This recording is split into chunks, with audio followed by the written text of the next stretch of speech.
Hello, shooters, loaders, and casters. Welcome to Georgia Shooting Connection Friday night live stream. We're glad you're here. Go get us going, Kyle.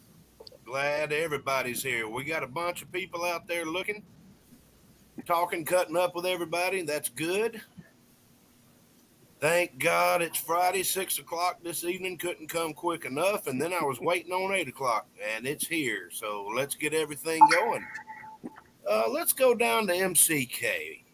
Let me see if I can get it right. Bam. Ooh, nailed it. Let's go down to MCK. Let me see if I can get it right. That's me. Hang on. I was about to say, not me. No. All right. Hello, folks. Not doing too bad tonight.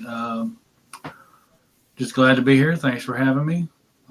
We're missing somebody. Hopefully he's doing okay right now, but he's with us in spirit. I'm sure he's listening in, so good deal. I guess we'll get back to what we did in guns here in a little bit, but we'll go right there to Mr. California. Yeah, Mr. Left here, left coast, left state. I'm telling you, it's hard to be a right-handed guy in this state right now. But nonetheless, glad to be here. Thanks for inviting me, Jamie. It's going to be a good discussion tonight. I can tell.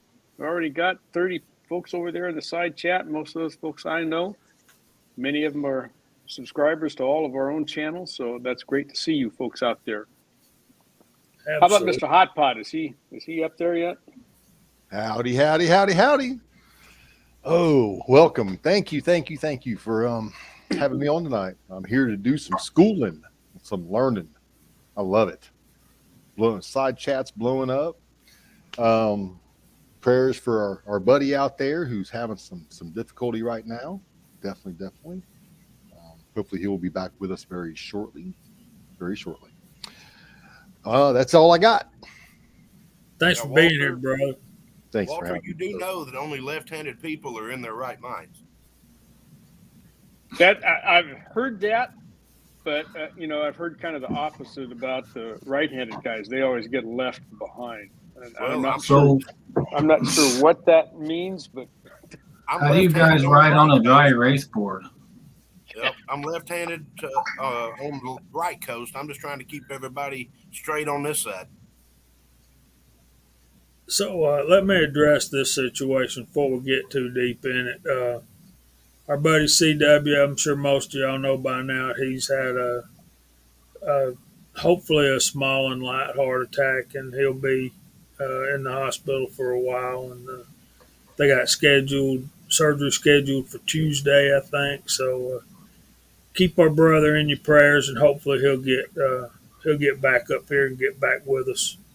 There's Tim S. What's going on? I'll run through the side chat in a few minutes, and I'm pretty sure CW's watching out there, and I just want to say we love you, brother. Take care of yourself. Hurry back. We're gonna miss you while you're gone, but we want you back completely. So do And what knowing they say. We'll be back Friday. Boing! Here I am. I sent him a text, and I told somebody. I think I told Mark. I'm gonna send him a link tonight, but if he shows up, I'm gonna gripe him out. So, Yep. so y'all Oh Lord! keep him and his family in your prayers, and we got a good topic tonight. I'm excited about it, and I think most of us that cast bullets are excited about talking about our alloys, how we formulate them, how we figure out what to do, and how to do it, and how to maintain that through a casting session. But I know some guys don't particularly like cast, but they don't cast, so they're not wouldn't be too interested in this topic. But if that's you, then don't hesitate to ask questions about other topics. I mean, you're the viewer, and you're why we do what we do. So let them questions fly out there. It's good to see Ocean out there too, and I'm gonna go through the side chat here in about another 10 minutes. I'm not going to wait so long from now on. I want to do it kind of early because um, it takes me way too long. They're in the side chat saying just use zinc. You don't have to worry about an alloy. Yeah, Right. there are no alloys there. I still hadn't warmed up to that. Go I've ahead. cast quite a bit of zinc, but not as much as Andy. Andy's the master. Oh, Andy's ridiculous when it comes to zinc. I don't think he's even seen lead in the last 20 years. I Yeah, he think don't even know what it smells like. He hadn't even powder coated anything in a long time. You'll forget how. he sells his powder coat at the antique store. Oh, I'm just coming up with them tonight, boys.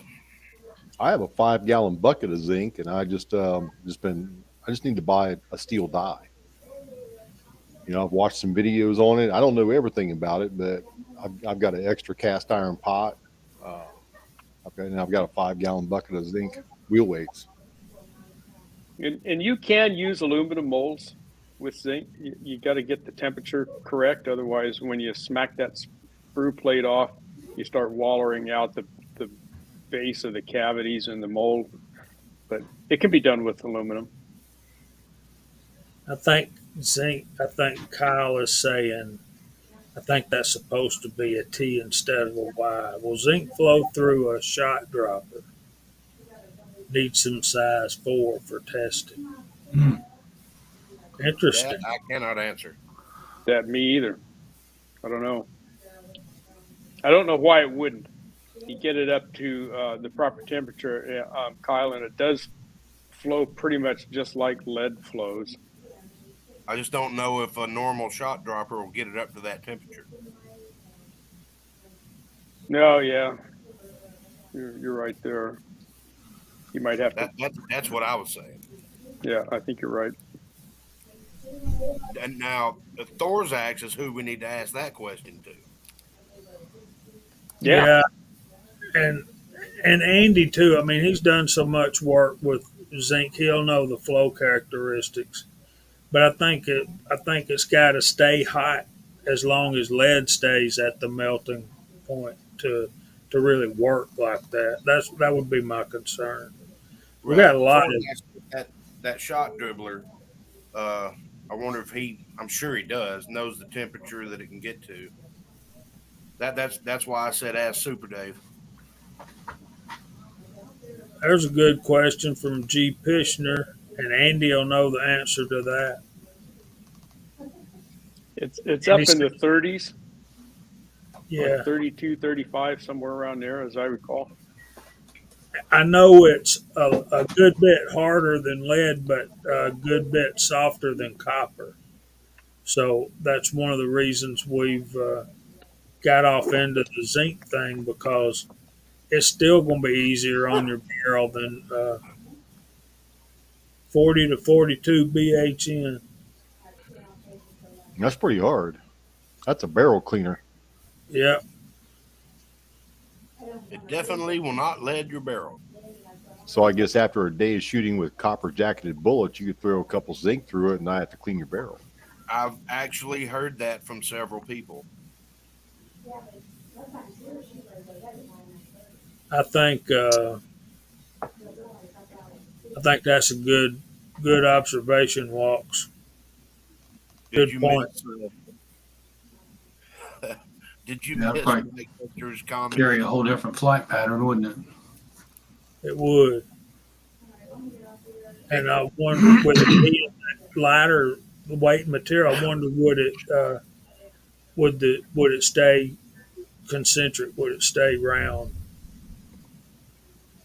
Man, I don't know what that was. It sounded like an explosion. Neighbor's house. Yeah, they're cooking that stuff again. Is that what you're saying? Well, it was the neighbor's house earlier, so now it's the neighbor's house again. So everything for me from now on with you is going to be the neighbor's house. Just saying. He says zinc is a natural lubricant and will clean your bore out. I'm sorry. That's what I found very comical. All right, guys. You ready? Uh-oh. 3, 2, 1. Hey. I seen him. He tried to sneak by me. That side chat's going so fast I can't keep up. He comes Yep. sliding in sideways. West Mario Coast. Mosin is here. How's life over there in Bakersfield, Mario, my brother from the Central Valley?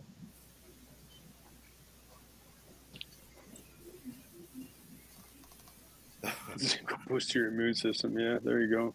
I take it every day. Good to see you out there, Mario.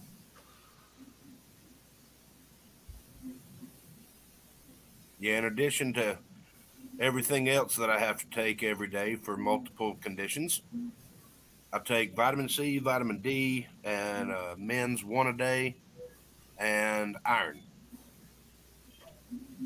Yeah, I got all that plus B12. And what else have they got me taking now? Baby aspirin and fish oil. Yep, I got. Yeah, I've left out fish oil. My bad. I've got a Fish huge oil. thing of fish oil. I tried to order some more multivitamins, and Amazon screwed it up, and now I've got like a Folgers jug this size full of fish oil. Which I was already taking it. I'm still not done with my small bottle, but I mean I've got enough for the rest of my life. I'm Just one thing to literally remember not is those kidding. fish oils are not chewable. No, Ask me how I know. Blah. Nasty. Jeez, I'm not kidding. It is the size of that Folgers tub. I bought one brand of fish oil and took it and burped later, and it was oof, I threw that bottle out. Mm-hmm. It was nasty. Let's see here. Esther likes sardines. There's Big Al. What's up, Big Al?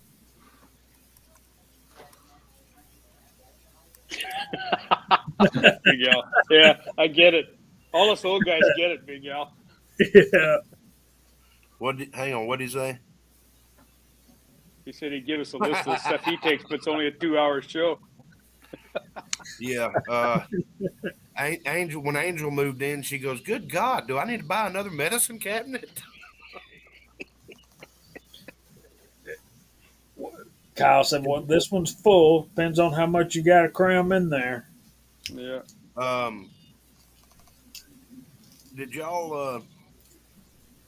Y'all probably didn't. I've got a interesting video, and a couple of people in the side chat are asking about it. I'm going to mute it because it's not safe for children ears. But this is a camshaft out of a big truck diesel engine. And this should not be happening. Jamie, blow it up so everybody can see it.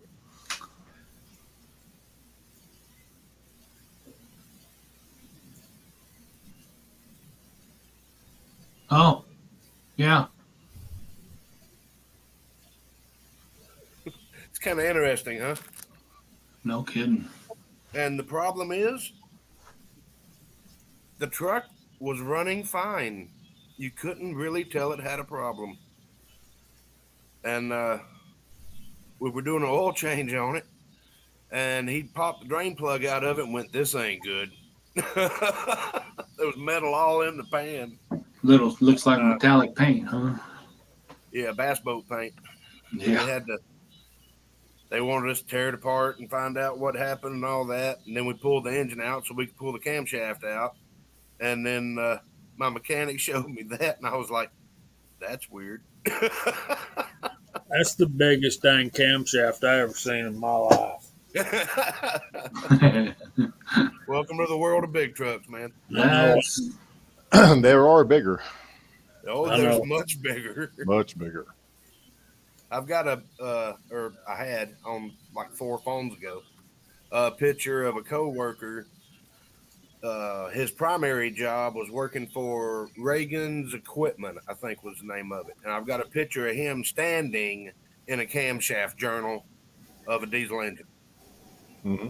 I was like, oh my God. It was off. It was on a cruise ship.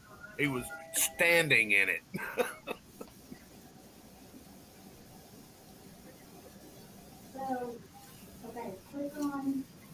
Yeah, that's corn, corn and grain supplements. more gooder. More gooder. There's Mark Thomas. Y'all say hey to Mark with a C. Hello, Hey, Clark. Mark with a C. How doing, sir? Mark with a C. Clark.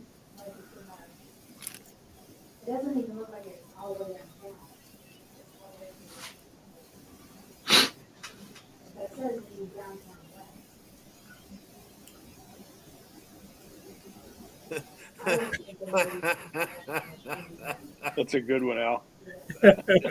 Al's on the roll tonight. He must have Yeah, had a yeah, few he or two is. already. I could go on and on and on, but I don't want to talk bad about any company's product, so I'm not gonna. Yeah, Mark, I gotta dig into my Camry motor tomorrow. I really don't know how I'm gonna have time.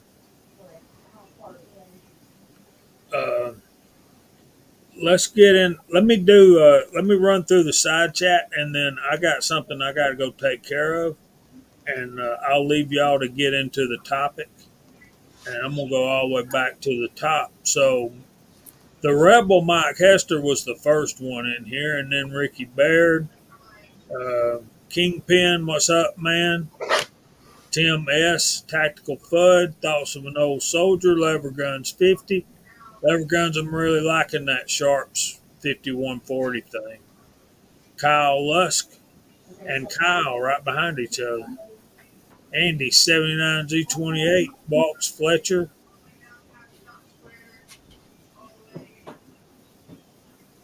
Daniel, God is my judge. MCK. Walter Bunning. Reloader 762. Harm. Corners and doors is lurking. Y'all be watching for him. Bud. Mr. Pollard is in the house. Broke Loader 2, tacos and french fries. G. Pishner, reloading from the hot pot. Edward Petty. Abigail Finnegan. I'll say it for you. Hey, y'all. Earlier in the side chat, the topic was how to pronounce y'all. See?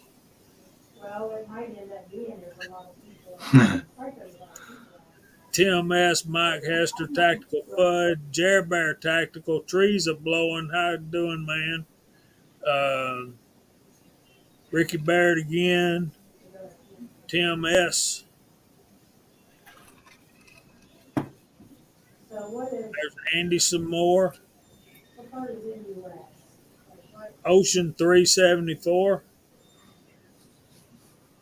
I had good talk with Ocean earlier this week. So trees are blowing.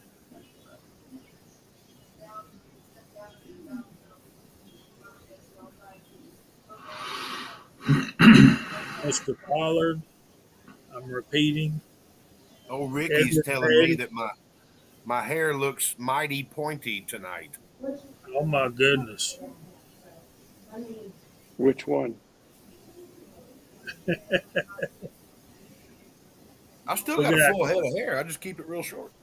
our 6-shooter Texan. He just says howdy. And there's Harm. Kind of Ricky reminds me Barrett of again. an older Eddie Munster. G. Pishner. Thoughts of an Old Soldier. Broke Loader 2. Gene, Red that's just Bullet. not. Red Bullet Junkie. Rollis Carvelis. What's going on, buddy? Garage Guy 879. Tommy Boy. What's going on with CW? He's had a heart attack. I'm sure you figured it out by now. But he's good though. Got going to have surgery next week. And there's Uncle John, Mario Mosen. Why is everybody making fun of my hair? To see if they can put you on a freak out trip. Corners and doors. I need my red card. There's Tommy Boy. There's Broke Loader 2 and Big Al. Oh my God! Yeah, I know. There's Kyle Lusk again. I was actually in the straight lane. I was in one of the middle lanes to go straight. Mark Thomas. Mark with a C. Gene, was that your wife asking you if you were going to go straight? Oh, no, you know what we see yesterday? There's Hipparchus. That's why now. No, And like some people have. What it says, DoorDash. Waltz Fletcher. I can't straighten out this personality. But that's what I do. It's Floridian. What's going on, buddy? what I do too, so that's what I do. Yeah, I just pull up some. And I think that's everybody. Nope. Chris 338. He's out there lurking. Hi, buddy. Need to try and do lunch again this year. It's been a couple years. There's Papa's Place and Chris Winslet, 6-shooter Texan. I like that 6-shooter Texan. Howdy, y'all. How's that? I'm liking his 10 guns too. Yeah, he's had a good series. And I think that's everybody. So if I didn't call your name, I'm sorry. And thanks for being here. For y'all just wanting to make fun of my hair, I'm turning into an avatar. Some of y'all will get that. I can't help it, Walks. I get to calling so many names, I forget who I've called and who I hadn't. I could do like Mr. Allenby Pro. He goes over here to the YouTube side and hits the 3 little dots, and he pops participants, and you get about 1/2 to 1/4 of the actual people that are on. So there's our friends AOK Foraging and Adventures. What's happening? Glad you're here. So y'all get started with the topic. I got to go call my daddy and tell him happy birthday before he goes to bed. And I'm probably going to be in bad trouble. So You should have done that this morning. yeah, you would think, but I work for a living. So, and my work is getting so, what's the word? Adamant about it. You work 8 hours a day, and they want you to work 8 hours when you show up. I mean, that ain't near as fun as it used to be. That's pretty weird for a government job. Yeah, I know, right? All right, showing up to work and then wanting you to work. How dare they? Right. I That's just how drove you here. work. Isn't that enough?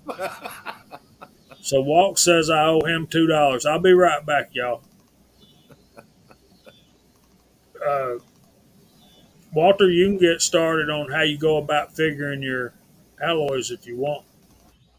Sure, we can get started. It's kind of a big deal, and it is if you're a caster, and if you're not a caster and still shoot factory cast bullets, it's still something of a concern.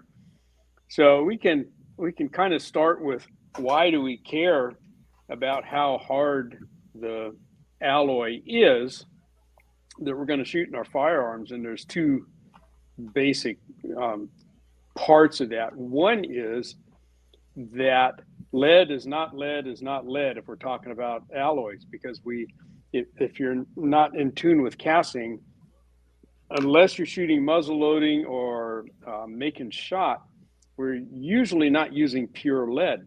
We're mixing metals together.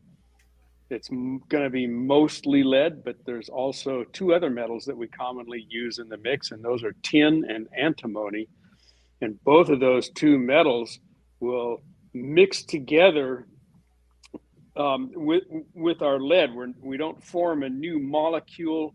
We produce what's called an alloy, which is just like you put stuff in a blender and turn it on and you mix it all together. You're not making any new molecules. The atoms of lead, the atoms of antimony, and the atoms of tin are all in that mix, but they all remain separate individuals. They're just blended kind of together, and that's what an alloy is.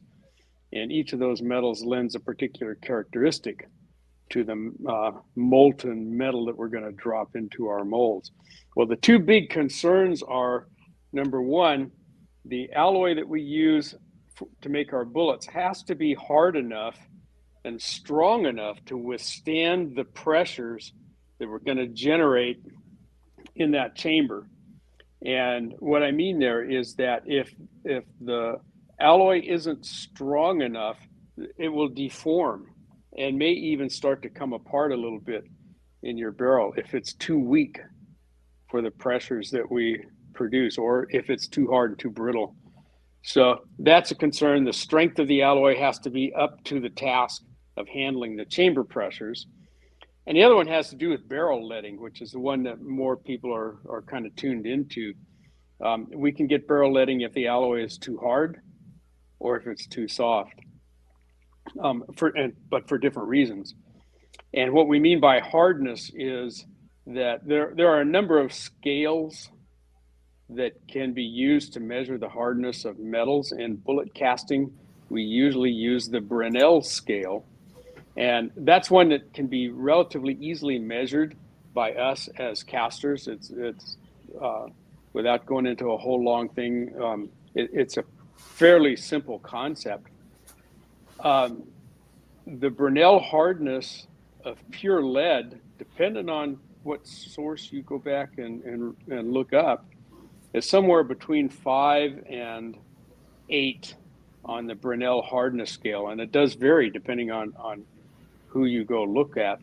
But most of us use a hardness value of pure lead of somewhere around 6.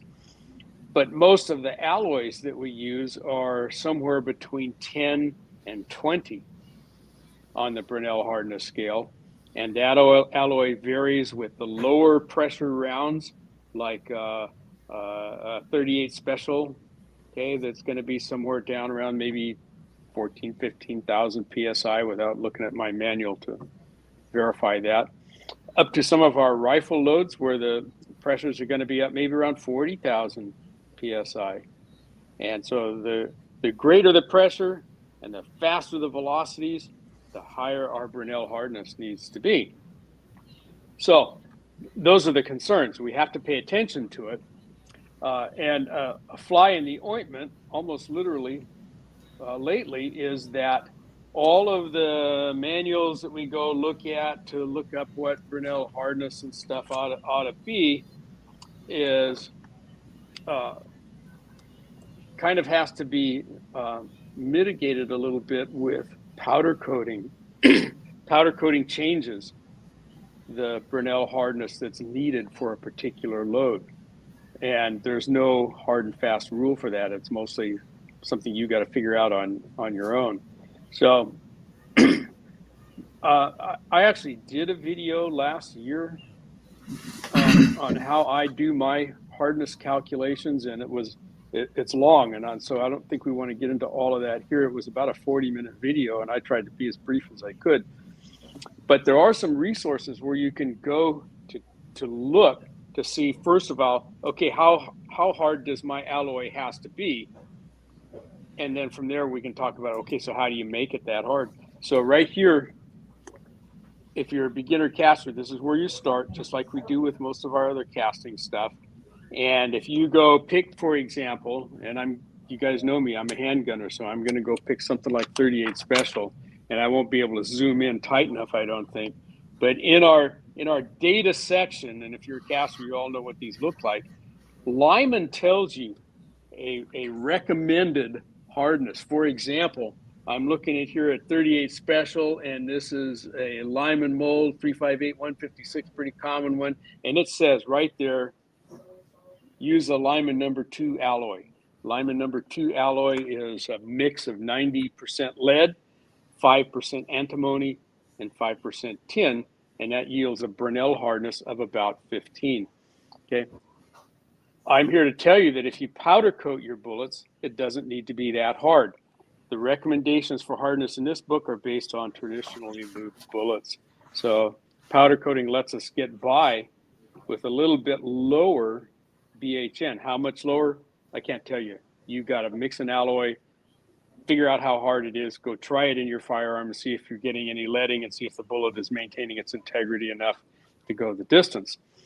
But usually 2-3 points on the Brinell hardness scale less if you powder coat. So in that example I just showed you, 38 special, they said use Lyman number 2 for a Brinell hardness of 15. I use my range scrap with a little bit of 10, and that's a Brinell hardness of around 10, and it's fine. Okay, I also use that in 9mm 45 ACP, and it works fine that way, but it's because it's powder coated. So that's a place to start, is to say, okay, how hard do the bullets need to be? If you're going to traditionally lube, Lyman tells you, okay, and it's kind of about the pressure. So the higher the pressure, harder it needs to be. The faster your velocity, the harder it needs to be. So those are the main concerns. Okay? Now you say that powder coating changes the hardness of the lead. No, powder coating acts like a jacket, so we don't have to have as hard of a bullet. It's not that it changes the hardness of the lead. It produces this polymer jacket encasing the bullet, so that we're not as concerned about the hot gases blowing past that bullet and melting the lead on the side of the bullet and shoving it down the barrel in front of that bullet, producing barrel leading. That polymer case around Andy, of course. We knew that the robe was going to say that, but so that you're making almost like a jacket on the bullet, and of course the powder coat helps keep us from having to handle the bare lead and so forth. But it reduces the likelihood of a cast lead bullet of leading your barrel. So and another piece of that then is we'll probably talk about later is water quenching your bullets. Most of us water quench our powder coated bullets after they come out of the oven for a couple of reasons. And one of them is water quenching increases the hardness, and that's of the alloy. And that's how much it increases depends on how much antimony is in that mix. The more antimony you've got, the more you will increase BHN by water quenching. So that's kind of the starting points there. We're concerned because we want the bullet to be strong enough to withstand our pressure, and we don't want barrel leading. So that's why we pay attention to the hardness of the alloy. And it's like what we always say. What are you going to do with it? What is your application? And Georgia boy's got a good point right there. And as you did too, Walter, the powder coating changes things. It changes. It does not guarantee that you're not going to get any leading, but it sure helps. It does, and typically with the revolvers that I own, with the exception of two of them, I don't get any barrel leading in the lands and grooves at all. But I typically will get with my Rugers and my Smith & Wessons, I'll get a little bit of deposition right at the forcing cone, and the forcing cones on those revolvers are rough. The two Cimarrons that I have are the exceptions, and their forcing cones are different. They got a different angle, and they're smoother. And I don't get anything there, and they shoot clean as a whistle. And I get zero leading anywhere on my semi-autos with a a cast bullet that's powder coated that is less than Lyman number 2 in hardness. Yeah, I use a little bit harder for a 9mm, but not by much. 12, 13, and my plain range crap at around 10 with a little bit of tin thrown in it does fine with 40 and 45 ACP. Doesn't need to be harder. That's a good question, Mike. I've wondered that same thing myself. Don't really have an answer. Some molds are. True. And they kind of fell out of favor. The whole idea with a hollow base is so that you got, I can't do it with my hands. You got the base is hollowed out, and that leaves like a little sort of a thin skirt around the hollow cavity. And the idea was that skirt then would kind of billow out and help slug that barrel up a little bit to help prevent those gases from blowing by. But why they fell out of favor, I don't know. And Mike's right, you just don't see them very much anymore. I have a couple hollow base molds. Both of them are from MP, our Slovenian guy. And I've got a hollow base wad cutter, for example, that I got just because I didn't have one. It was the first one I got. And they worked fine. But again, with powder coating, I don't think we need it. We got a couple of really good questions out here. Let me see if I can find them. Yeah, the hollow base thing is really accentuates the point that we're trying to make tonight about the key is obturation with our cast lead bullets. That you want that thing to mushroom, you want it to balloon out, and that the hollow base is meant to do that, to seal the gases behind the bullet and not let any escape down the rifling. And that's what the whole point is. When you get that blow by, that hot gas is going to definitely cut the lead, even whether it's powder coated or not. And should zinc be 1,000th over bore? That's a question for Andy. I have no idea, but Ocean says yes. I size my zinc at 4 diameter. I don't oversize it, but So, I don't know I'm not sure what Andy's doing. 10 pewter, if you can find it, that's a good one. You can go to Roto Metals and buy the little 10 balls. 10's expensive now. Yeah, you can buy bars. And Abigail had a good question. Yeah, she did. I was going to mention that. And that is that question right there adds at least one process to loading cast bullets. Yep. And that's kind of what we're talking about too. Your BHN will factor in there. Mm-hmm. It will. And the short answer to Abigail's question is, yeah, they will. Particularly, the softer your alloy is, the more you're going to squish that lead bullet in as you crimp on the lead. So, and your seating die will do the same on the nose too. Yep, it'll flatten them if you're not careful. If you don't have a seat stem that fits the bullet properly, it'll flatten that nose, particularly on a round nose bullet, and even on a semi-wad cutter bullet, where the seat stem is, you got a flat kind of a semi-wad cutter seat stem. You can compress the nose a little bit, and that lead's got to go somewhere. Yep. And if it's too soft, it can squish it out. Although I've not noticed that being a particular problem. Right. I have more of an issue with a round nose bullet, trying to seat that with a semi-wad cutter stem. And if you watch my videos, I'm always griping about ill-fitting bullet seating stems. For that reason, they'll mark them up. And there's been a kind of an ongoing debate about that Lee factory crimp die that has the sizing ring. Got a carbide sizing ring in the crimp die. The idea was that would help straighten out any little bulges and so forth you might have got in the case because you stuck your bullet in there cockeyed when you pushed it in. Right. Well, if you're that sizing ring in the Leaf Factory crimp die is not designed for a cast bullet that may be as much as 2 thousandths over your barrel size. And so you may be swaging that bullet down a little bit by running it up through the crimp die. Yeah, but my thought when she asked this question was not the seating stem. My thought was shaving the lead going into the case, Oh yeah, that too.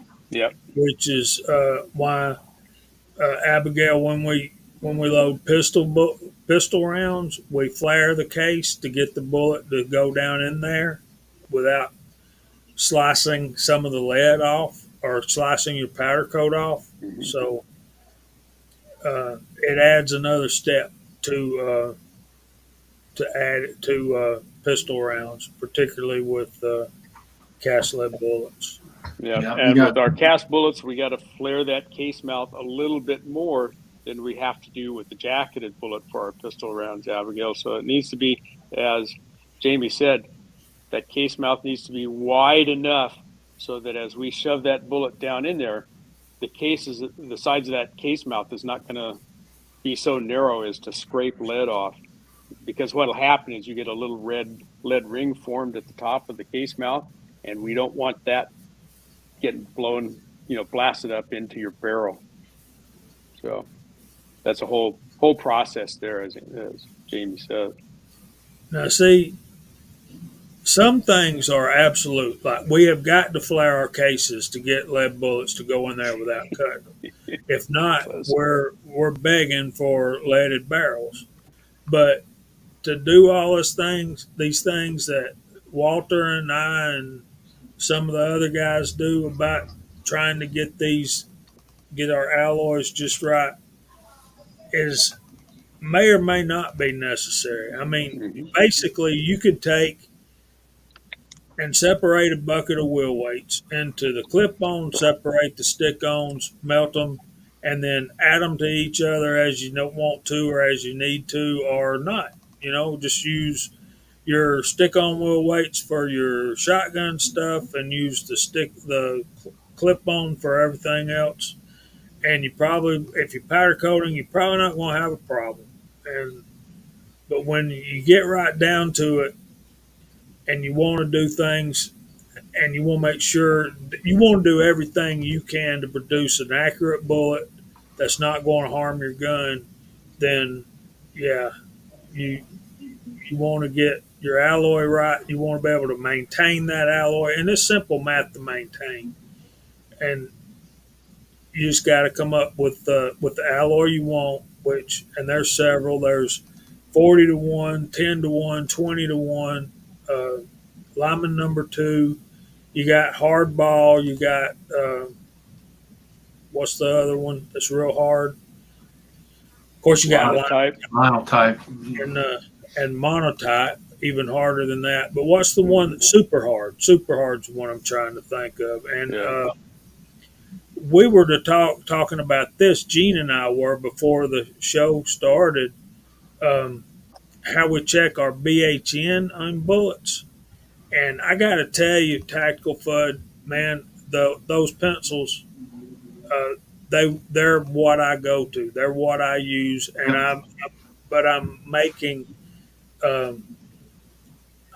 sure that I'm doing I sharpen and then file off that top tip of that pencil. I want to make that angle the same every single time. I want to make sure the angle I'm holding the pencil width is the same, and my method is the same every time. Yep. Some of these other methods may or may not do like that, but one method I like is, and Fuzz is right. Andy showed us a hardness meter, and it was about $120.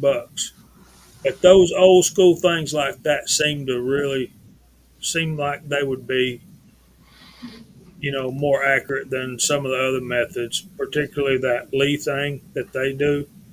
And I've yeah, I've compared the Lee hardness tester, which runs about $80-90 now. They're not cheap, to the pencils, and they run just like that. They're neck and neck, and the pencil sets $12 or something. You know, they're cheap. And another thing you need to remember here is that this is not an exact science either, because just because Lyman says you need a Lyman number 2 at 15 BHN, if it's 14 or 16, you're still okay. And some of this computations that we do is by guess and by gosh and by the seat of your pants anyway.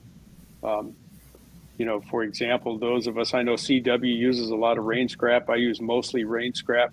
We never know exactly what's in that stuff. So it's, you know, we cast it, we measure it, we see where it is, and we get an idea. So you get close, and that's usually going to be good enough.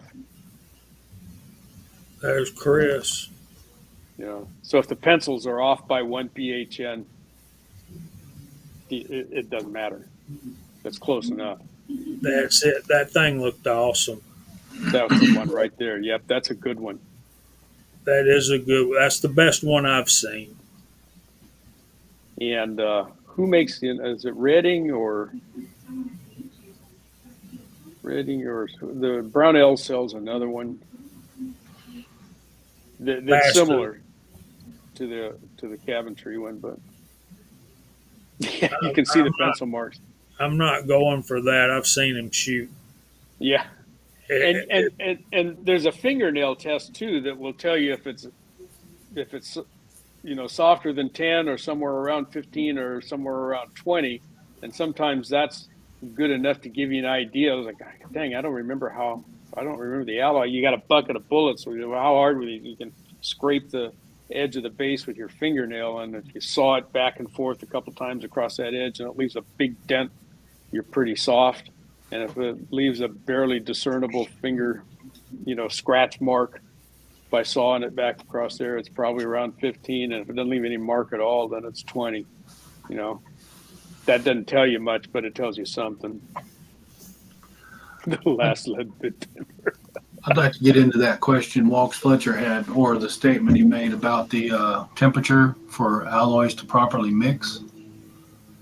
Because we've all seen the stuff float to the top. We all stir it, and some of it stays down, some of it floats back later. I get a lot of separation myself, and I've seemed to work through the issue. But I think I'm losing some of the hardening qualities if it's not the right temperature. You know, when you clear off the dross, I just want to get more into that a little bit and help some people out there that are new to understand it. Well, Yeah, that's why we flux. Right. It helps it mix. That organic mix tends to make those alloys mix back in.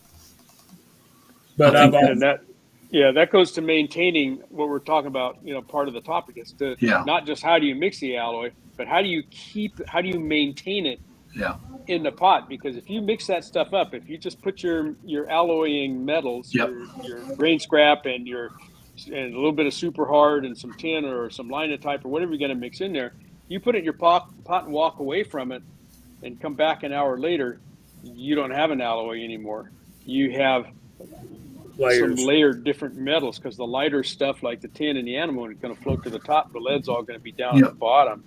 So you've got to keep that stuff fluxed and mixed frequently. And my experience with temperatures, Mock, is that our normal casting temperatures, and I'm going to call that between 670 degrees to 750 degrees, and those temperatures for the non-casters vary with the type of metal that your mold is made out of. Our iron molds like to run a little cooler, the aluminum brass a little bit higher. But within that range, I don't have a separation problem unless I don't mix it frequently and mix and flux. So some folks say, hey, don't put your sprues back in the pot until you're all done, because that's going to drag the impurities down to the bottom. And I think that's partly true. It may be completely true. But when I do that, I go ahead and flux and restir, and every 4 or 5 drops, I take my spoon and get in there and keep that Yeah. alloy mixed, because otherwise they're just going to separate out due to gravity. And as far as temperature goes, that antimony that we use that's found in the super hard that we put in there doesn't melt until you get up to something like 2,000 degrees. And that's why you can't buy pure antimony and just drop a chunk of antimony into your pot and mix it that way.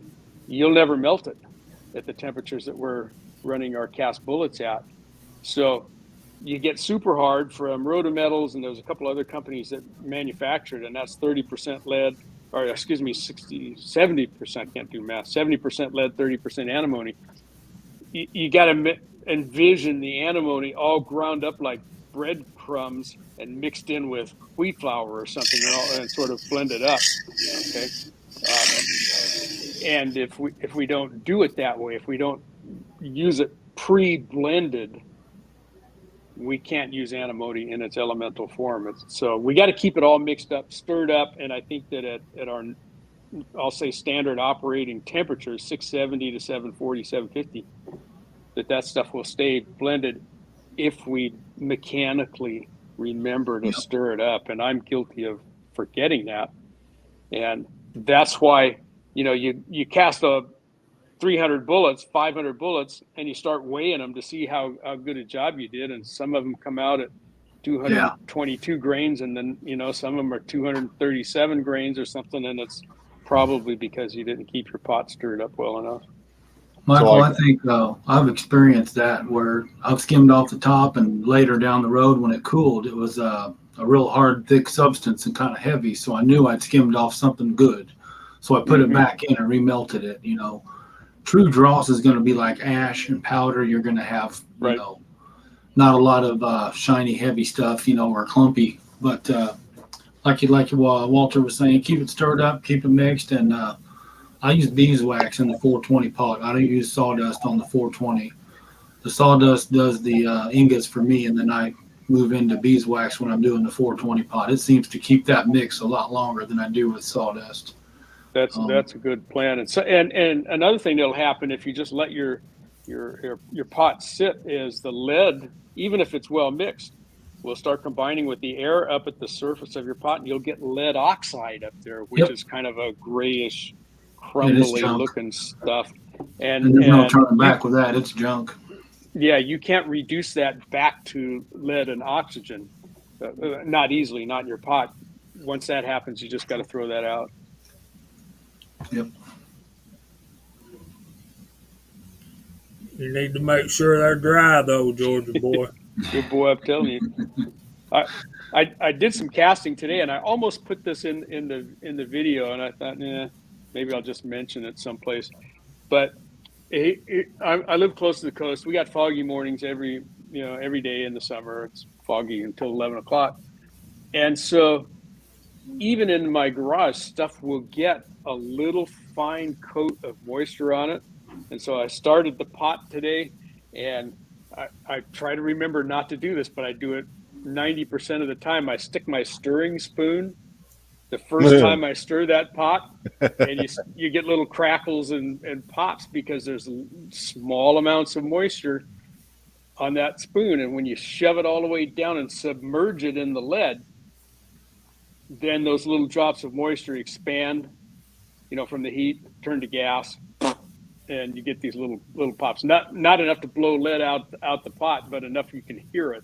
And I go, yeah, you moron. What is it, your first day? I should heat that spoon first and wipe it off and then do it, but I always forget. So I guess everything I'm hearing, I've been doing it right. I mean, I've been keeping the pot stirred. I wax it when I'm casting. I'm guilty of throwing my sprues back in the pot. That's for sure. I do it. I wait till I get a pretty good stack of them, and then I'll put them back in.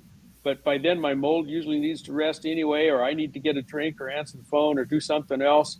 And so I'll go ahead and melt that stuff back in, melt those sprues back in, reflux it, scrape the bottom of the pot and the sides and the stem, and try to bring up, any of the stuff that I might have put back in there. But theoretically, if you drop your sprues onto a fairly clean surface, there shouldn't be a whole lot of more junk going back in there. But there's always going to be something. So put more sprues black in, reflux. Doesn't hurt to reflux even if you don't put your sprues back in.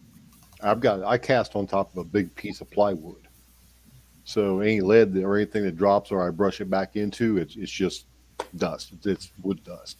Wood dust, yeah. Yeah. Doesn't hurt. That's carbon material, and that's what we're after with most of these fluxes, even with the sawdust, you guys. We want the carbon. So that's why with something like beeswax, which has got a high percentage of carbon, I usually just use paraffin wax because it's cheaper than beeswax.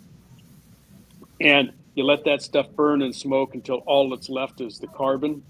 And then you mix that stuff all down in through your pot. And that's what's going to help do two things. One, homogenize the blend in your alloy and help collect and float to the top our impurities. And so it does kind of two things by fluxing.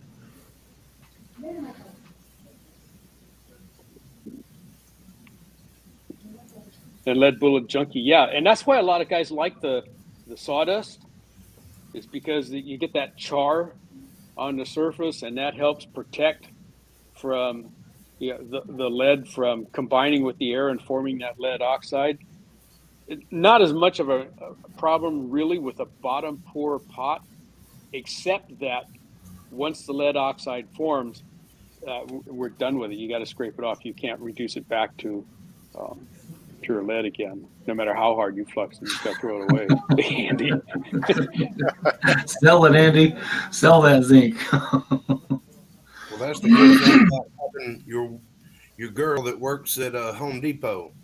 She can stop by the lumber aisle on her way to the car and bring you a whole bag of sawdust. Yeah. It's readily available. My personal experience with sawdust is that it does tend to plug up my pour spout a little bit faster. Yeah. And so I'm with MCK. I'll use sawdust when I'm smelting my rain scrap and pouring that into ingots.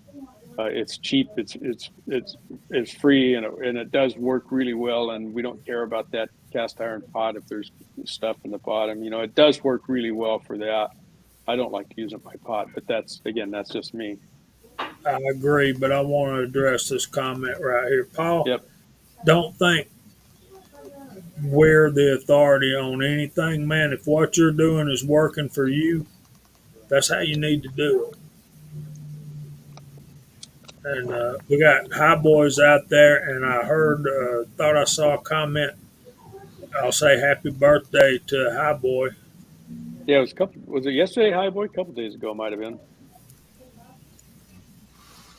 He's getting old. He's catching up with me.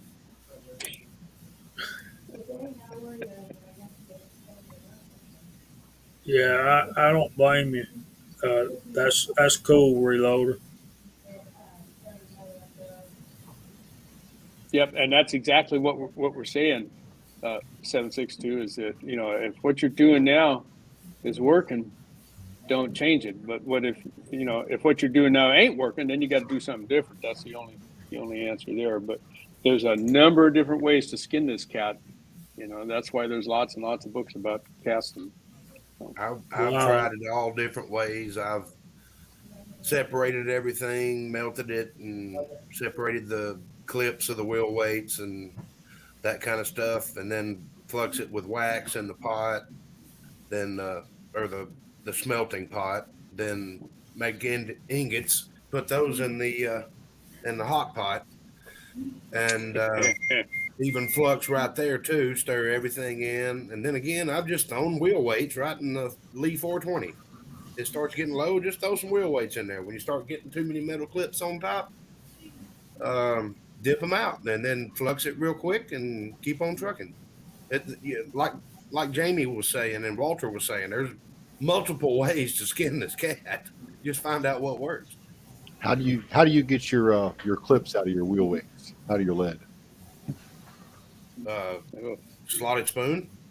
Yeah, slotted spoon, skim them off the top. They float to the top. if you can go to the Goodwill or a thrift store or something like that, the old Fry Daddy, uh, uh, Yep. what would you call that? I But guess a I slotted don't know. spatula. It's a Yeah, yeah. a I use The a slotted dollar store spatula. The sells old those Fry things too, Daddy and they'll slotted last for quite a spatulas are while. amazing for that. Yep. I use a deep fry wire mesh scoop for Those are deep good too. fryers, Yep. Yep. and Yep, Yep. that'll work too. I'll tell you what, it works great. I've been using it since I've started casting, and it's fine. And it was cheap too. I think I got Yep. it like at the Dollar Tree or something, or like Walmart. It's under Mm-hmm. $5, Right. Yep. and it works great. You can bounce it a little bit and get any lead left over on the clips back into the pot, Yep. and you get to dip a lot out at once. Rare Bear had a comment back there about Marvelux. Anybody on the panel besides me tried that stuff? The what now? There's a material called Marvelux that is sold as a fluxing compound, and there's it's also sold under another name. I forgot now what it is, but I think that stuff is borax mostly, and I've it does never not heard of it. play well with steel pots. Well, And that it will, stuff I got from Arsenal, that stuff is nasty. It turns yeah, this gray, foamy, almost like melted adhesive. I don't yeah, like it. cottage cheesy looking stuff, Yeah. and it will kind of corrode the sides of a steel melting pot too. So I don't like it. Um, I got some, and every once in a while I'll use that. It does work as a flux, but it just doesn't like the steel pots. And like Mark was saying, you get this cottage cheesy looking, nasty plastic foam looking stuff up on the surface. Um, and I've used it in smelting my rain scrap down to get, but I think I got a little tub of it. I think I'm just going to throw it away. I just don't like it. I have Um, never heard a better description of what you're talking about because I know what you're talking about. I've never heard a better description of that film than what you just said. yeah, yeah, it's Cottage cheese, greasy, plastic. I keep a once you see it, then you understand. But I don't like it.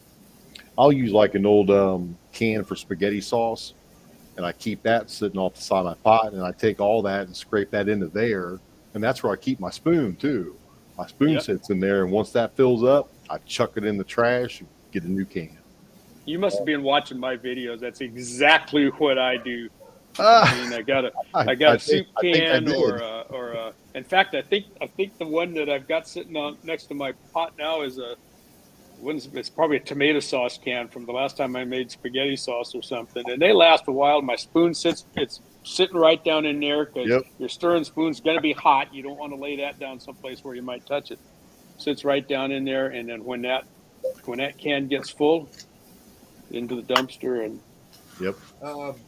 But like y'all were saying, we smelt everything down, flux it, make ingots and all that. We put our ingots in our melting pot.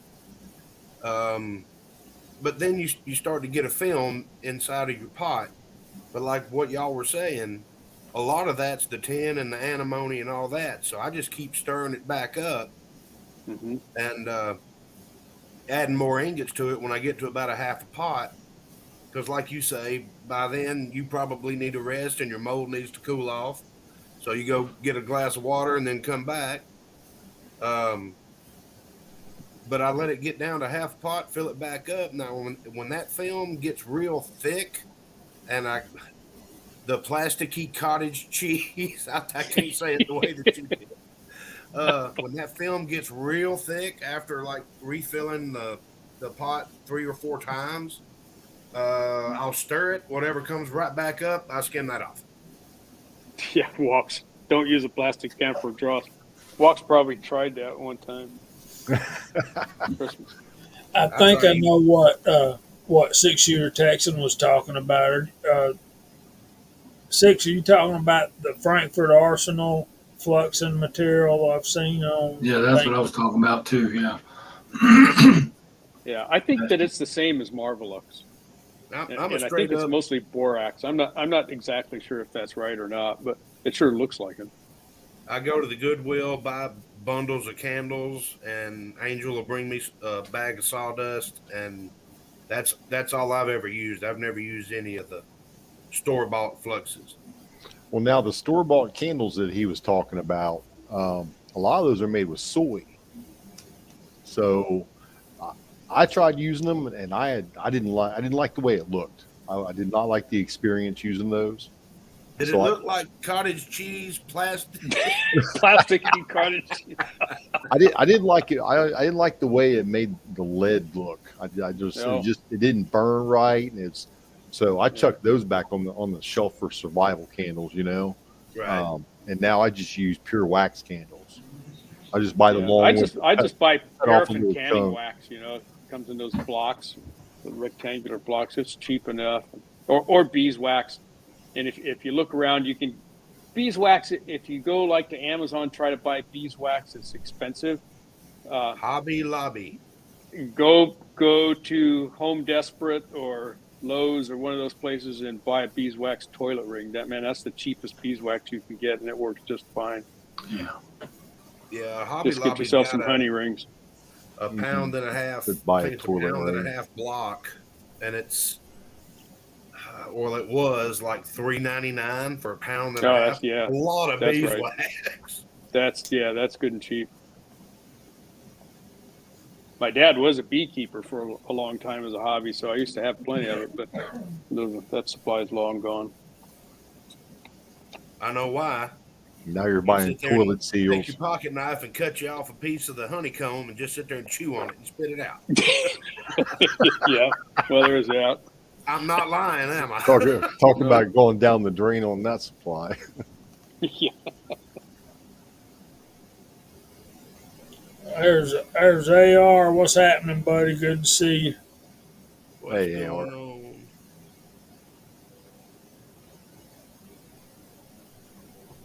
I never Hey, thought AR. motor oil. I forgot who said they've used motor oil for fluxing for smelting. So you got two different operations, though. When you're smelting, you're trying to get the big stuff out. I'll use sawdust when I'm fluxing, and I'll flux it maybe twice before I start pouring it into molds. But yeah, I don't know if I'd use motor oil. I mean, I don't see where it hurt anything, but Where would I it? just don't think Where would it it's help? got the carbon that you need. Yeah, where would that help? Motor oil. I guess if you couldn't get your hands on sawdust or candles, then you just changed your oil. You throw some used motor oil. I've just never heard of that. I buy Tommy that. Boy saying that the honey rings are not beeswax anymore, and that could very well be. It could be a chemical mix of stuff that approximates it. But I used to use the beeswax as part of my homemade lube when I was doing lubricizing, and we used some beeswax and some liquid Alox and a little bit of Vaseline to soften it up a little bit. But that was back when it was real beeswax. So It's really cool that we have so many different opinions in the side chat. side chat's big time right now, man. There's a And then lot you of good you info got going people on that out say I there. quit using sawdust. You got people I only use sawdust, and Tommy Boy answered my question. Burning the oil will give you the carbon that you're looking for. I just never would have thought of that. Um, I've never heard of anybody else doing it. I would think if you're using, dyno oil rather than synthetic, that would be the case. I don't know about synthetic motor oil, whether that's got the carbon in it or not. Yeah, I'm gonna stick with sawdust and candles.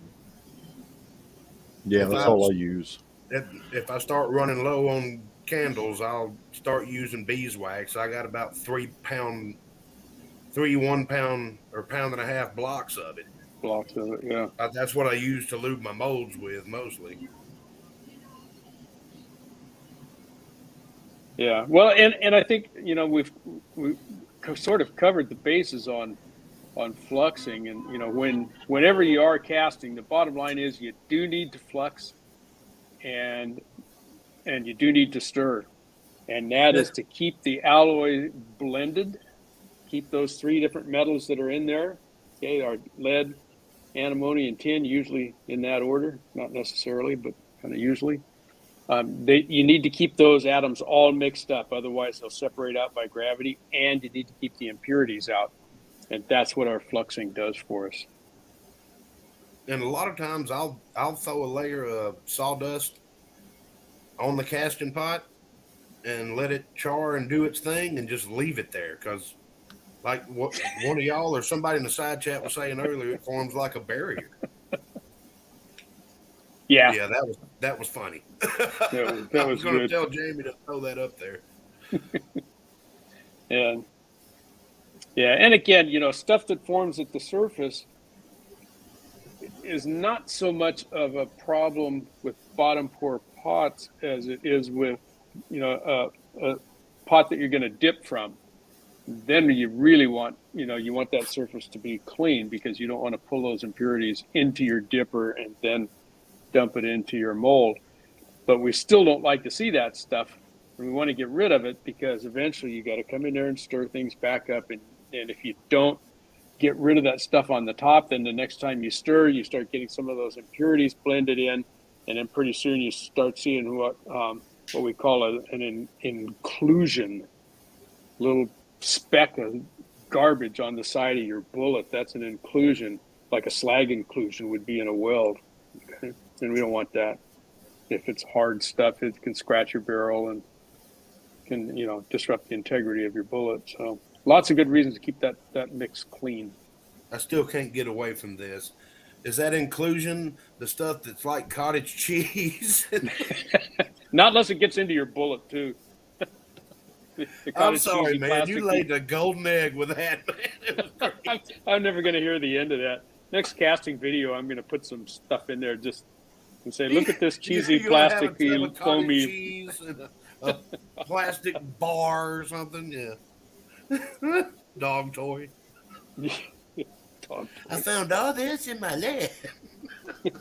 Yeah, see, that's why I don't use sawdust in my casting pot anymore.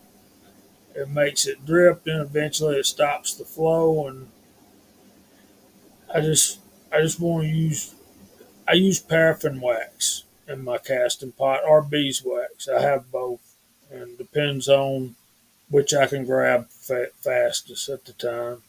But Another good place to get wax for fluxing is on the aluminum foil, Ziploc, and canning aisle in your local grocery store.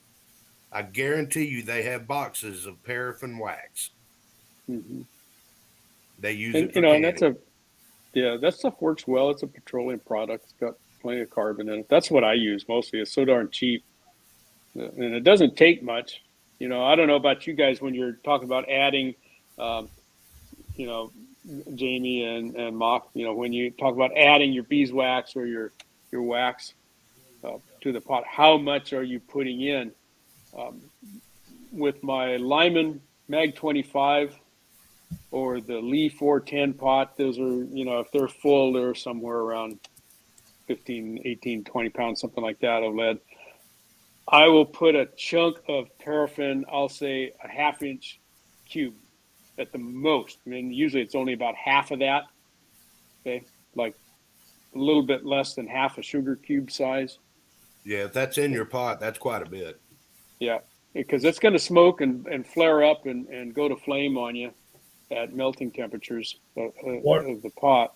And you put too much in there and you got the top of your seedling's going to get burnt. So what I'm going for is when it's melted, I want a thin layer all the way across the top of the. Mm-hmm.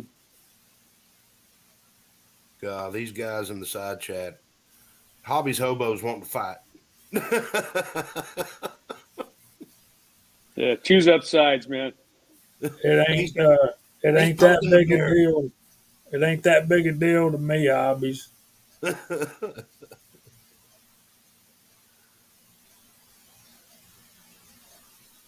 Yeah, Fuzzy says I can make cottage cheese when I put more zinc in my lead pot. I said, no more purple lead. No.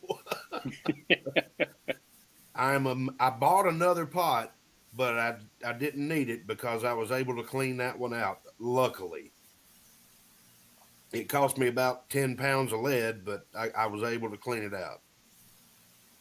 It doesn't hurt to drain those pots out periodically, get all the lead out of them, and get in there and clean the sides down real good.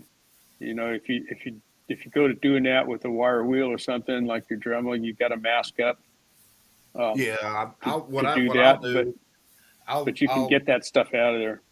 I'll run it low and then um, put an ingot mold up underneath my pot and just drain the rest of it to make ingots out of. Mm-hmm. And then I'll just use a sponge, plug it in for, I don't know, a minute maybe, just to get it warm, and then just hot soapy water, and then rinse it out with a clean sponge, and or I should say scrub it with hot soapy water and a sponge, and then rinse it with a clean sponge, and then turn it on, let it dry out, and then fill it back up and go to town. I find if I clean my pot really good once a year, I'm pretty good. Mm-hmm. You know, I Yeah. cast. Through the year, I may cast, I don't know, 6,000 to 7,000 bullets total a year. That's a good weekend, man. You got to pick them numbers up.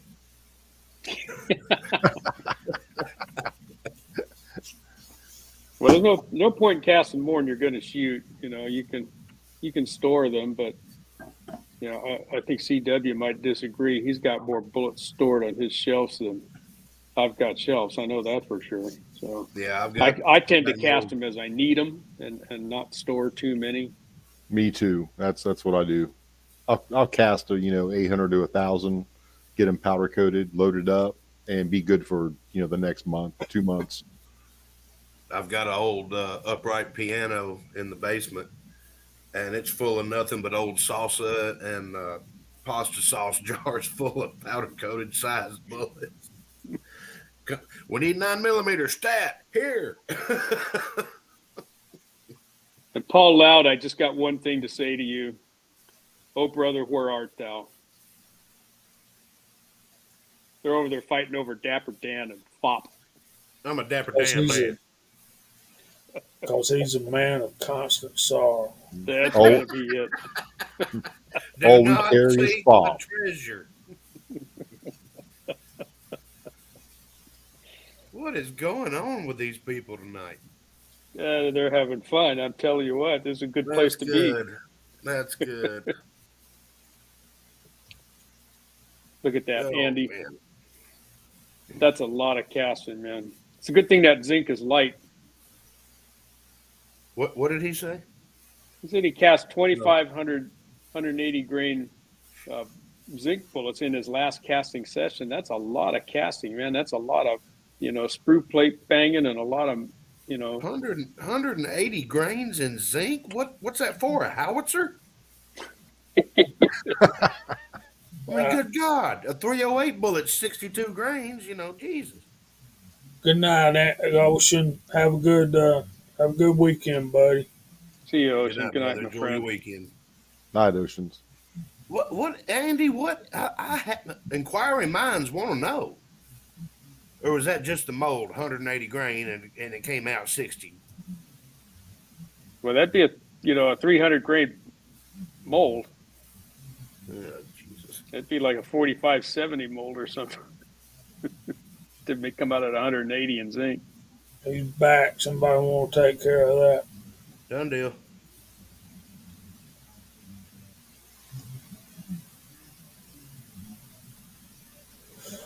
Oh, me.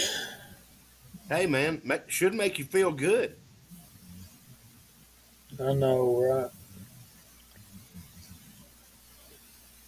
There's something about ladle casting, Pastor. I was just going to say that. And every once in a while, I'll go and bring the ladle out, and I've got some one cavity molds that were made for ladle casting, and it's just kind of fun. It's a little bit different process. and you get one bullet at, in this minute, and about 4 minutes later, you got another one. A few minutes later, you got another one. Yeah. I'm just one of those guys where I'll take 2 or 3 molds out there.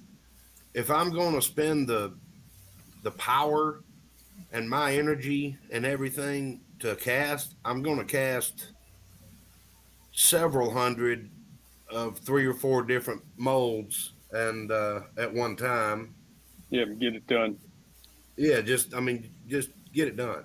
And when you're using a 6 cavity mold, it doesn't take long to go through a 20-pound pot.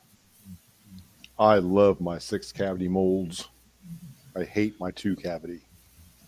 Well, ever since I started using my 6 and 4 cavity molds, I've been not liking my 2 cavities, but I have a lot of bullets that I love in 2 cavity mold.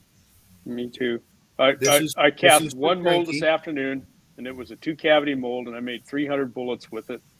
Took better part of the afternoon. It was a Seiko mold, and I've just got a few Seiko molds. I'd never cast with them before, so I started this one this afternoon. It ran good, but it's a long process. An hour and a half, hour and 45 minutes if you're going good and Yeah, steady. And I was just casting one mold. Usually, if I'm doing 2 cavity molds, I'll run 2 molds at least. Right. Because with one 2 cavity mold, you can only, at least with my experience, you can cast.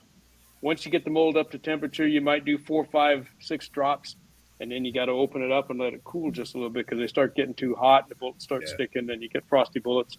But if you run 2 molds, you fill one, drop the bullets, let it open up, and go get the next one, and you just keep doing this, and your production rate goes way up.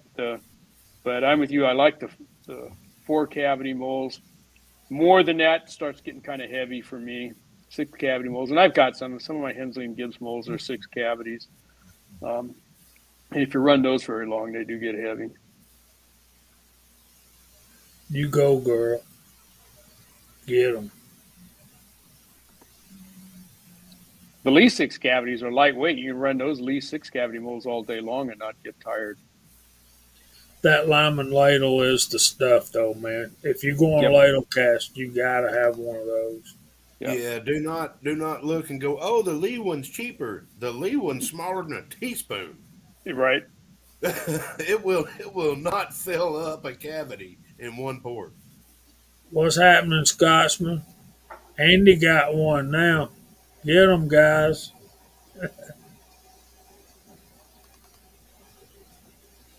We're playing whack-a-troll out there. Is that what y'all are doing? Whack-a-troll.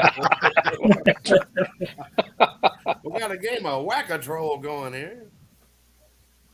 We got to figure out what it is that attracts them, and then run a chat specifically designed to attract those guys, and just have a contest to see who can whack how many, who can whack the most. It's the Whack Olympics. Whoa, that sounded bad. We're not going to call it that. We don't want to follow that. No. 762. You're right. That's a fact right there, buddy. Yeah. That thing is about a teaspoon, but it's round and it's got little grooves cut in it, so theoretically the lead comes out of it. But yeah, it's pretty much the same as a coffee measure. I'm just saying. That's what I went with because I didn't want to. They came to see my hair. Thanks, Cranky. I appreciate that. Yes. At least I have some. I actually cheaped out, and when it came in the mail, I was like, "The hell? What are you gonna do with this thing?" It's not even good as a stirring spoon, It's got a wood handle on it. It's totally useless. Spend the money. Get the Lyman. Yep. My stirring spoon I stole from the kitchen a long time ago. Me too, man. I just use a teaspoon. That's what I've got out there. One thing stainless steel spoon. He's even used it. Yeah, mine's like a 2 tablespoon, like almost like a small serving spoon. I gotta get back on the topic for a minute. Sure. Walter has a good video about that, and made a banner, and I have been messing around and not shown that all evening. But the one thing we got to remember is don't concentrate so much on your velocity, or when you're looking up your load data and you're checking what alloys they're using, this, that, and the other. You use the velocity they post there as a means of getting to the pressure. You got to always remember on reloading anything, lead, cast, uh, all of our velocity is a result of pressure, chamber pressure, and you need to pay more attention to your pressure and match your BHN to the pressure more than the velocity that's reported on our load data. Did I say that right? I didn't say it well, but I hope I No, said it. I think you got it said.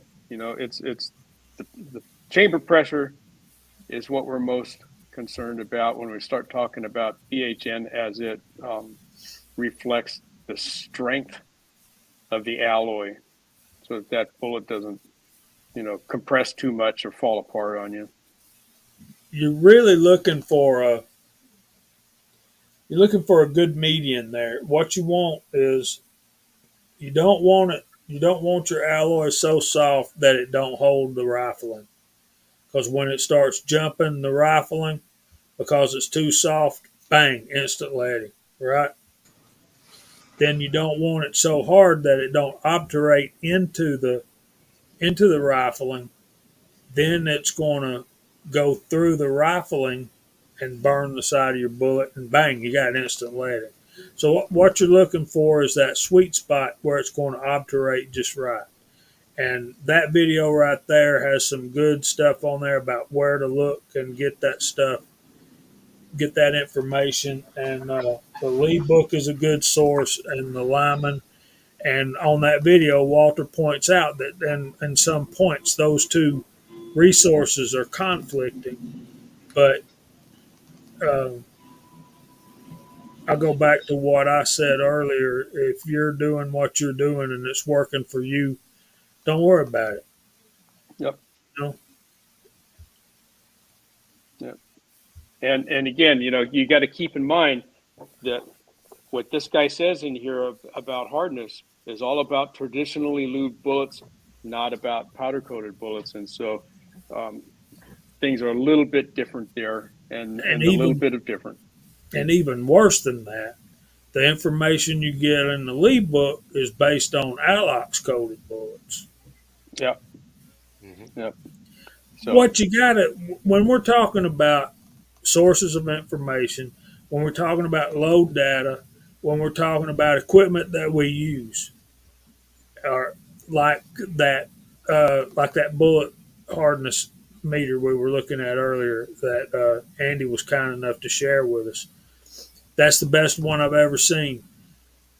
I would seriously consider buying that if I was where I was interested in doing that. But one thing you got to remember is companies are in business to separate you from your money.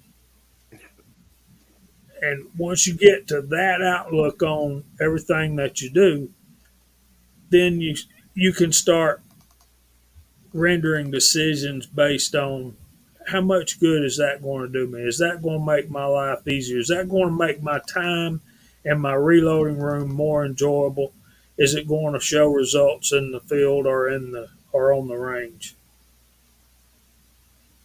But you always got to go at these decisions with the slant that they really need me to spend money because they're in business to make money, and that's that's where I'm at.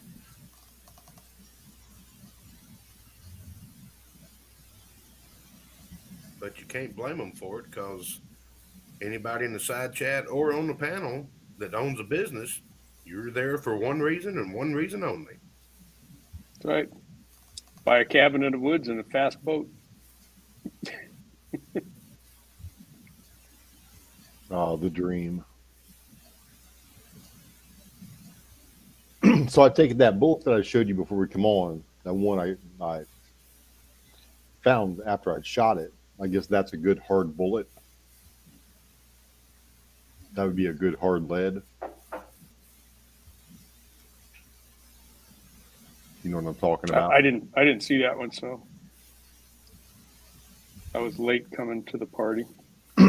What's this about, Ozark? Oh wow, y'all I got to think see this. that was that's a 175 grain that I recaptured. Cast Turn it bullet, sideways. powder coat. I'm telling you, I'd throw that out on the craps table and yell out, "Dealer, yo!" Isn't that cool? That baby flattened out really nice. Really, didn't it? That was a What caliber 175 did it grain. start off being? 40. Okay. 175 grain.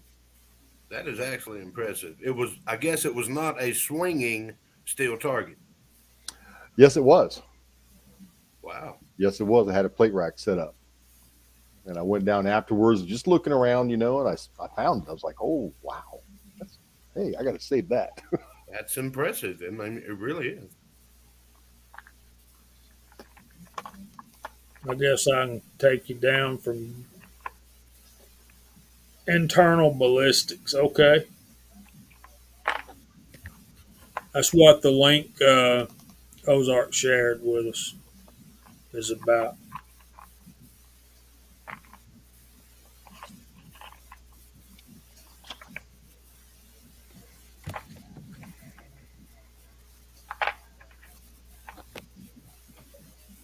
So I guess we can take this down now.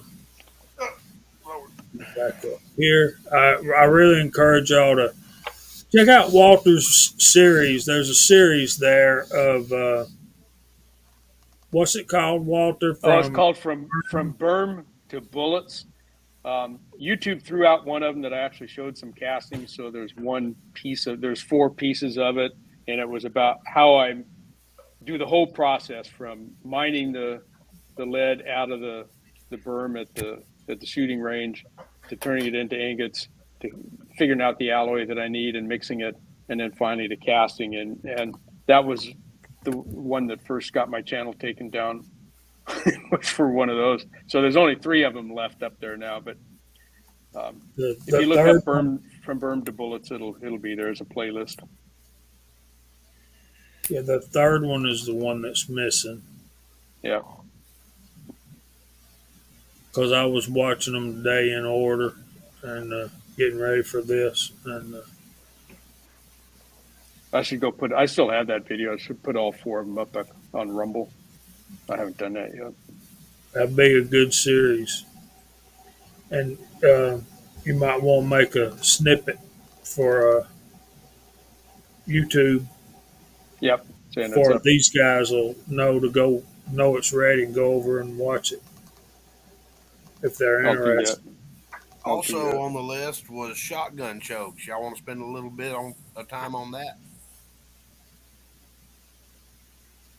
We got about 24 minutes, and it'll take us 10 minutes to say goodnight. So we got about 15 minutes if you want to, if we can cover it in that length of time. If you're shooting buckshot or slugs, no full choke. That's done. my point. Copy that.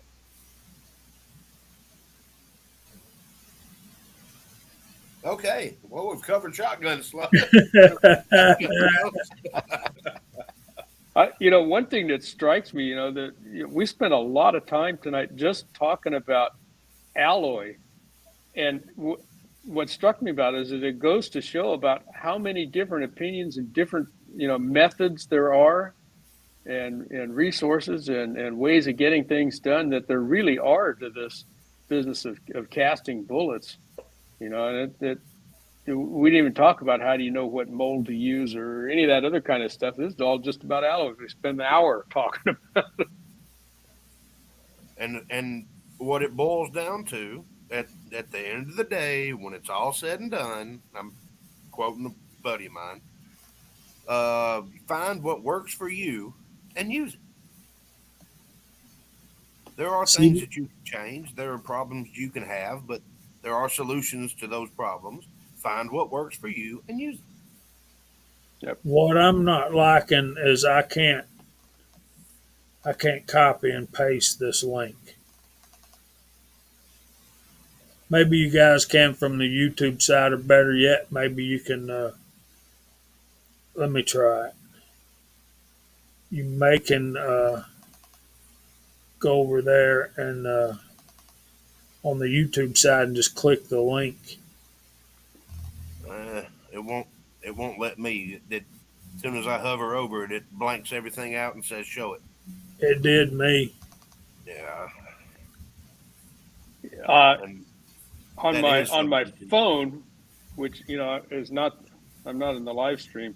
If I click it there in the side chat, it takes me to the right place.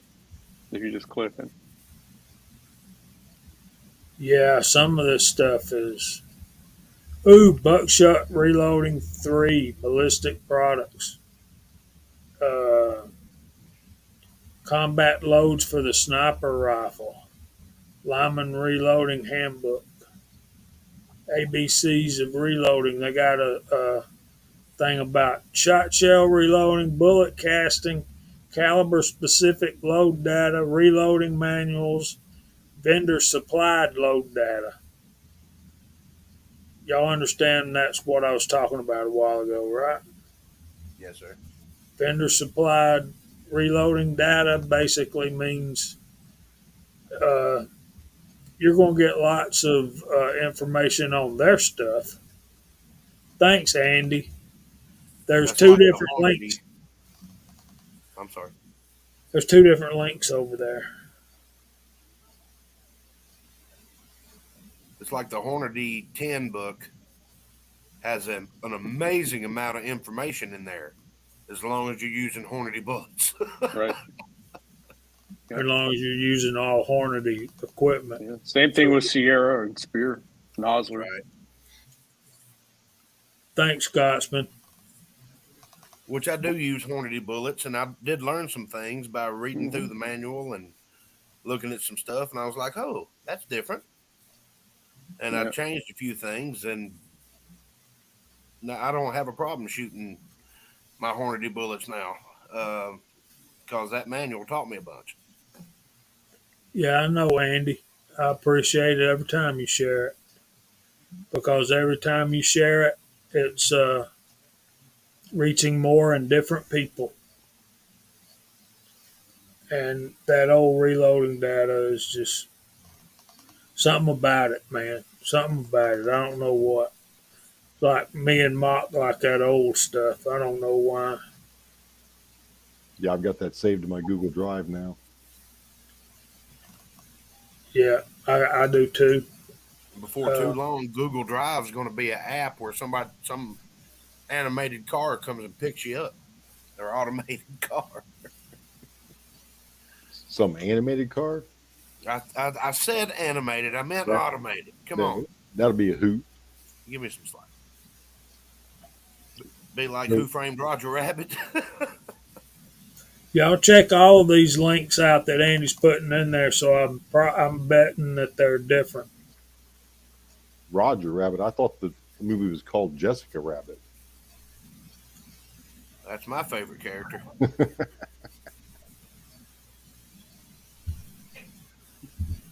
There's a company that I found several years ago, and I can't recall their name. I did link to them in one of my videos at one time. That has reprints of a lot of the old reloading manuals, like the old Ideal manuals. Then they've got them clear back to like 1906 that they have reprinted for like $15 or something. If you, I have seen that somewhere. I made a video gotta one look time for about it. what reloading manuals should I get, and I mentioned them or linked them in that video, but I can't remember the name of them now. Let's see. M. Gabriel wants to know what reloading manuals do you use. That's a good question for us to head out on. I have Hornady 11, I think, where they got the Lee. I got the Lyman Cast Bullet Handbook. I've got 2 Lyman shot shell reloading books. Uh, the Lyman, I already said the Hornady and the Lee. I think that's all. And of course, we've got access to the online data as well.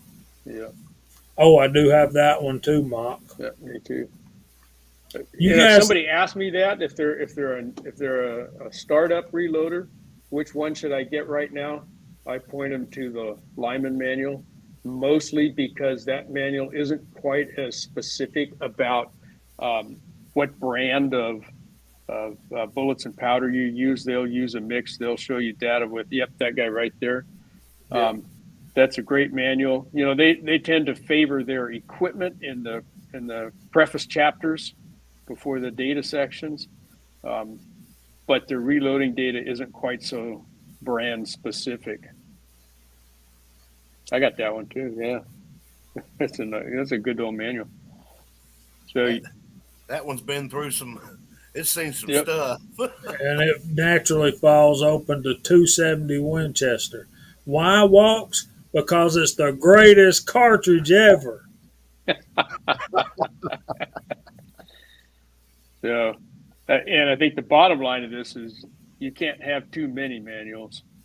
You know, they're going to have different information. If you look, for example, at the Hornady manual for an XTP bullet for 45 ACP and go down there and look and see what it says for unique, and then go look in the Lyman manual that also uses, gives data for that bullet, their loads are different.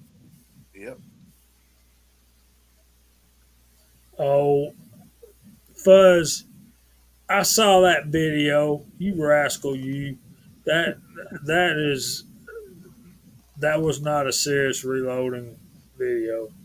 So you guys can go watch it if you need to. Fake news. Fake news. Yeah, there you go.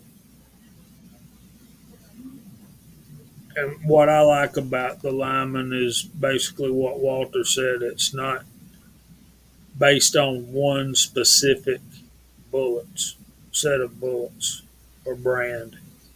Yeah, even the casting manual, they don't have 100% Lyman molds in there. I think they lean towards Lyman molds, but you'll find data for Lee molds and RCBS and Seiko also. And if you're still shooting jacketed bullets like Sierras, you can call the Bulletsmith hotline, and those guys have been doing it forever. It's like a bunch of Walters on a phone line, and you tell them what you got going on if you're using Sierra bullets, and they can point you in the right direction, and they're more than happy to do it. That's their job.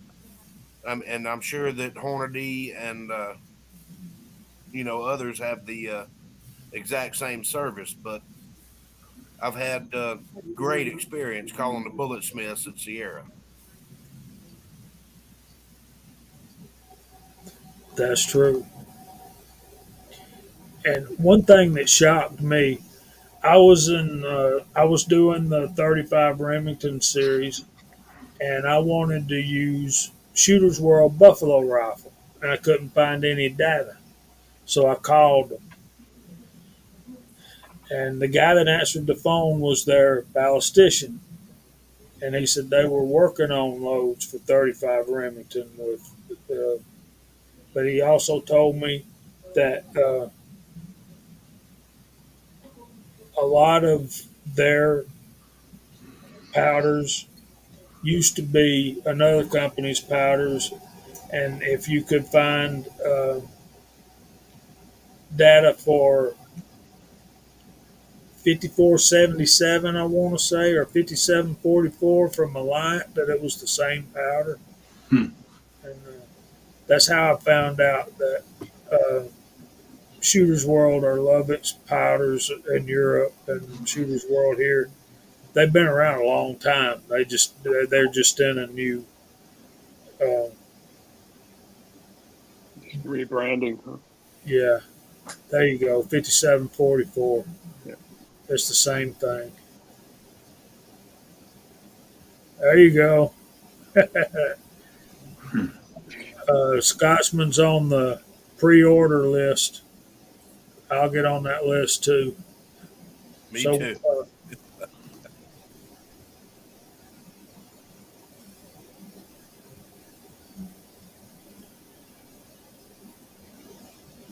yeah, it's interesting to me that the United States military is working on a load based off the 270, same diameter. Yep. I don't know what they're calling it. I forgot.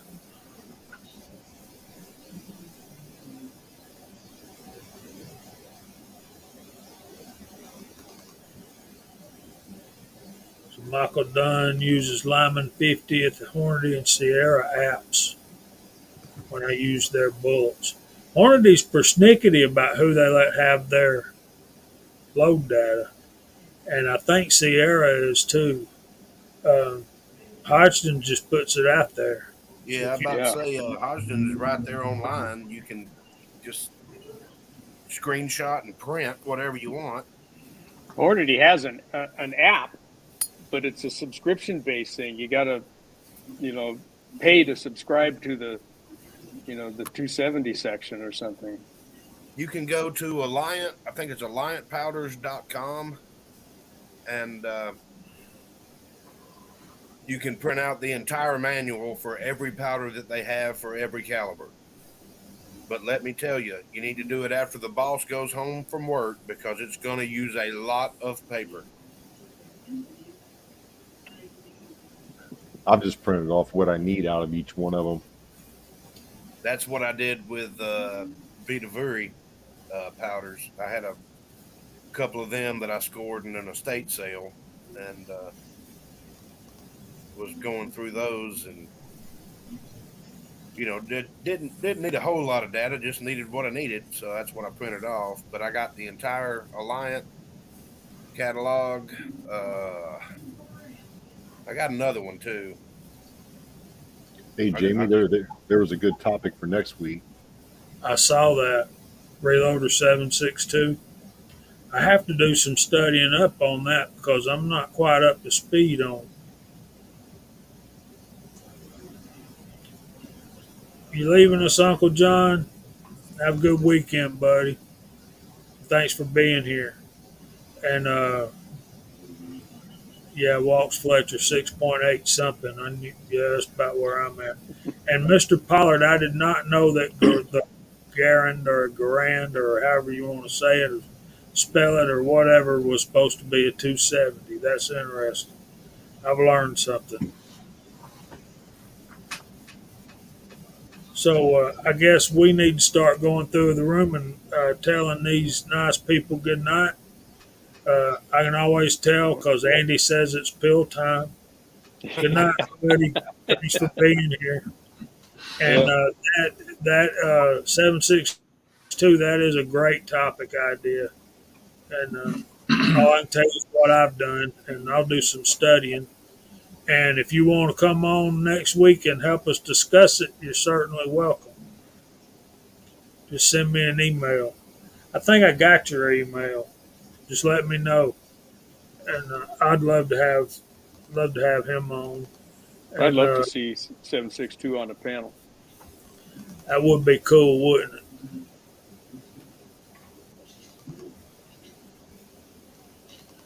All right, Walter, you want to go first? Tell us what you're Sure. working on. Sure. I've mentioned it kind of at the beginning, but up until this spring, I had not ever owned a Seiko mold. And so since then, I've started acquiring some. I bought one brand new off of Midway and had to take out a second mortgage on the house. They're expensive, but I've acquired some more off of eBay for around 50, 60 bucks a piece that were in new or almost new condition. So that wasn't too bad, but I wanted to get one for each of the 6 main calibers that I shoot. So today I started casting with the 9mm, and I'm going to do a series that'll take me months to do.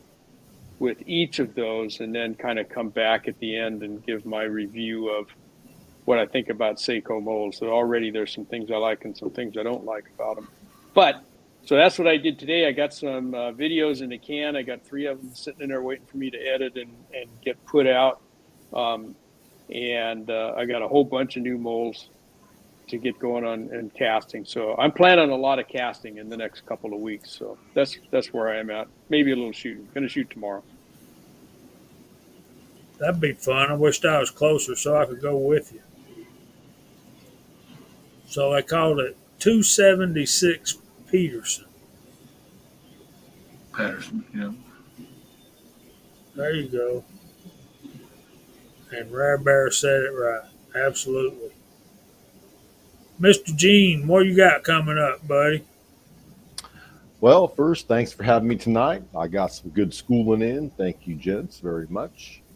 I got a steel challenge event tomorrow. Me and Mrs. Hotshot are going to go shoot some steel plates, just get some target acquisition in. Other than that, man, just trying to get along and doing the best I can, get some reloading done this next week, working more on my test mule, and just trying to live, love, laugh, and reload. Keep blowing Amen. that smoke. And Miss Abigail, there's 2 kind of people in this world, and that is people who have M1 Grands, and then there's people like us who have it on their list. So, Good Lord. good for you, man. What you got coming up, Mock? I'm actually going to start working on some 7mm 08 for a friend of mine. Oh my goodness. Got some dies coming, got some brass coming. We're going to sit down, help him get started reloading, and both have some fun with that one. It'll be a new cartridge, and we all know how fun a new cartridge is to open up the book and get busy. So other than that, just practicing for archery season. It's creeping up fast, guys. So get out there and About 3 weeks here. yeah, we're looking at 1st of October. So we got a little bit, but it's coming fast. Other than that, Thanks for being here, buddy. We appreciate you. What always. you got, Kyle? I've got something very interesting. A friend of mine apparently won the lottery and asked me to do a little bit of gunsmith working. I'm going to be putting this thermal imaging scope on his brand new Browning 308. So I got to do some reading on that because I hadn't figured out how to do your elevation and anything else. And it's the only scope I've seen that you have to plug in. You got to plug it in. So I'm going to be doing that. And I'm also going to be starting reloading 7.62 by 39. I'm going to revamp the reloading bench in the basement, get my lead turret press set up, and set some dies up and go to town because I've got bullets cast and we're ready to rock. I saw you, Mark. That was good stuff, buddy. If Abigail, if you decide to hand load for M1 Garen, you better be careful because there's a certain section in the books that takes a little bit lighter load. So, all right, we're ready. Everybody said good night. We've had a fun time with you guys tonight, and we just are glad y'all came by. Let me see, can I do this correctly? Tuesday night is the Reloading Podcast. Wednesday night is Chris from the 740 at 9 o'clock. Thursday is AR. AR, if you're still out there, you still doing live streams on Thursday. Of course, Friday night is Echo's Reloading Chamber at 6:05. Then us at 8 o'clock. Saturday night is G23 at 6 Eastern. Uncle Jim at 8. And then Sunday at 7 is Foreign and Domestic on the Crazy Scotsman channel. what I miss. Think you nailed it. Think you did good, buddy. Good deal. Have a good night, High Boy. And y'all watch out for High Boy going live. He'll go live at any moment whenever he's got something he feels like he needs to share. And good stuff to watch him too. So y'all Happy know, birthday, high boy. happy birthday, buddy. And with that, we're going to bid y'all a good night and have a good weekend. Remember to keep CW in your prayers. And we hope the Lord blesses you all real good. And if He's willing, we'll see y'all back next Friday night at 8 o'clock. Peace. Say good night, y'all.